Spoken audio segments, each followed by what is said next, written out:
রাধে রাধে বন্ধুরা, আজ তোমাদের আমি শেখাবো খুব তাড়াতাড়ি প্রেসার কুকারে কী করে সিটিটা খোলা যায়।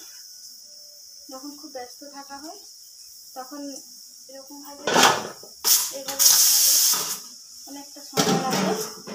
আমি শেখাবো আজকে কুইক কীভাবে খোলা যায়, সেটা শেখাবো তোমাদেরকে। চলো, প্রথমে ঢাকনাটাকে প্রেসার কুকারে টাইট করার আগে ঢাকনাতে যদি একটু তেল দিয়ে দেওয়া হয় তাহলে আর ভেতরে জলগুলো, অতিরিক্ত জলটা যে ঢাকনার উপর দিয়ে বেরিয়ে আসে সেটা আর বেরোবে না। এইভাবে সাইডে সাইডে হালকা হালকা তেল দিয়ে বুলিয়ে নেওয়া হলো। রাবারটাতেও একটু দিয়ে দেবো, আর ভেতর সাইডেও একটু দিয়ে দিলে ঢাকনাটা নোংরা হয় না, ইজিলি পরিষ্কার হয়ে যায়।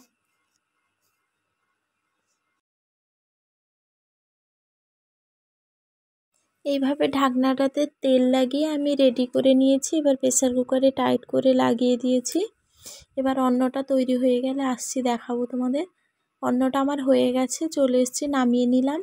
এবারে কিভাবে ঢাকাটা খুলি দেখাচ্ছি চলো তোমাদের। কিছুটা জল নিয়ে নিয়েছি, দিয়ে মগে হালকা হালকা করে ঢেলে দিচ্ছি। আমার ট্যাপের সিস্টেমটা নেই, এই জন্য মগেই নিয়ে দেখাচ্ছি। তোমাদের ট্যাপ থাকলে ট্যাপটা ছেড়ে ট্যাপের নিচে প্রেসার কুকার বসিয়ে দিলেই হবে।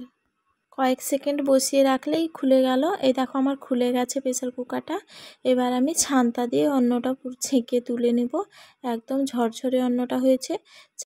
তা না হলে তোমরা চাইলে একটা ঝুড়িতে সমস্ত অন্ন ঢেলে দিলেও তাতে খুব তাড়াতাড়ি ফ্যানটা ঝরে যাবে, যেমন খুশি। অনেকেই এই পদ্ধতিটা জানতে, আবার অনেকেই জানো না, এই জন্য আমি দেখালাম। যদি ভালো লাগে অবশ্যই সাবস্ক্রাইব করে সাথে থেকো। রাধে রাধে।